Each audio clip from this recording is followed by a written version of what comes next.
Sasuke, had finally made it back. With Orochimaru's help, he returned to the timeline of Shippuden, and after successfully restoring Orochimaru's memories from the future, there was only one thing left to do: find Naruto. But it wasn't that simple. To the Hidden Leaf Village, both Sasuke and Orochimaru were still wanted criminals. Returning to the village openly was impossible. Then suddenly, Sasuke thought of a place tied to everything between them. Their bond, their rivalry, their regrets, the place where it all began and where it once ended. The Valley of the End. Sasuke was certain. If he thought of it, Naruto would too.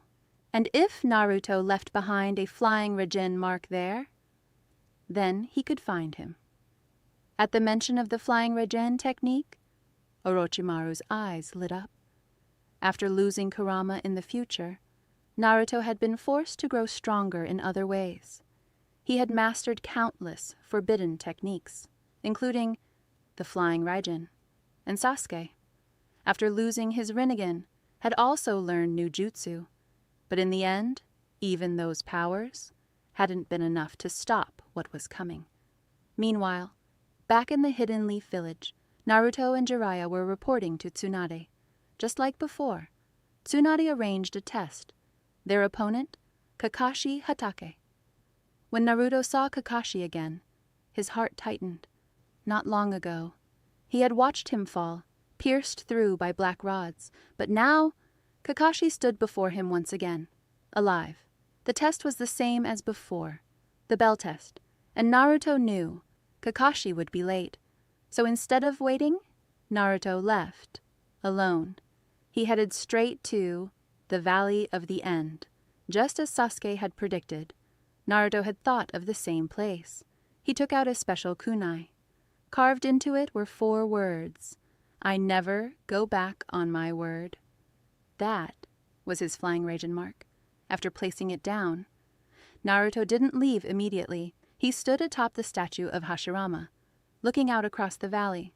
This place was where his bond with Sasuke had begun, and also where his dream had once shattered. Across from him stood the statue of Madara. Naruto stared at it silently. Once, Madara had been the embodiment of power, the Asura of the ninja world, and yet, in the end, he had only been a pawn.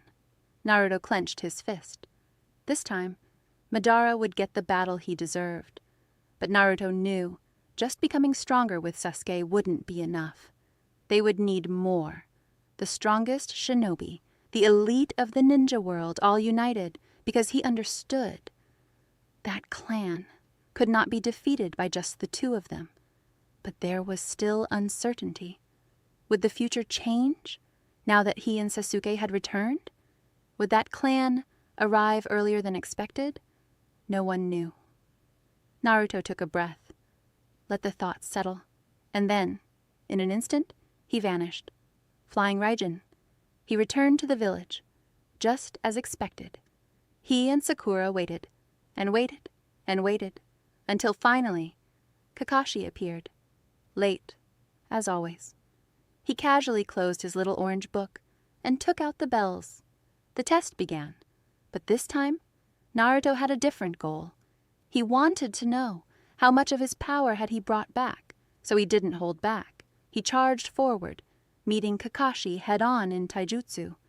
At first, Kakashi was relaxed, almost careless, but after just a few exchanges, his expression changed. His arms felt numb. He had expected Naruto to improve, but not like this. Kakashi stepped back, hands forming seals at lightning speed, fire style, fireball, jutsu. Naruto smiled faintly and responded instantly, water style, water dragon jutsu. A surge of water rose, taking the form of a dragon, and swallowed the flames whole. From the sidelines, Sakura stood frozen in shock. Since when did Naruto get this strong? Kakashi lifted his headband, revealing his Sharingan.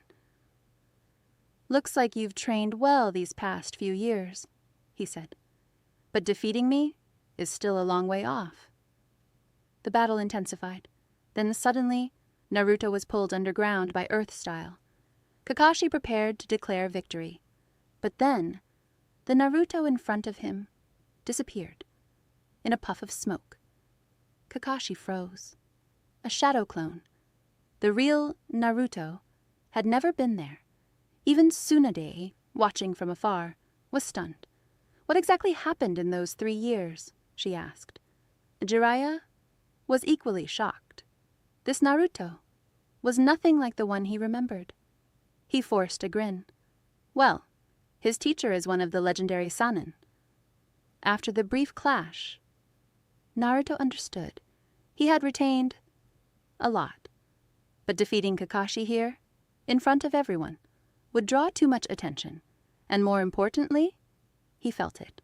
The flying Raijin mark he left behind had been activated. Someone had found it. Naruto made his decision.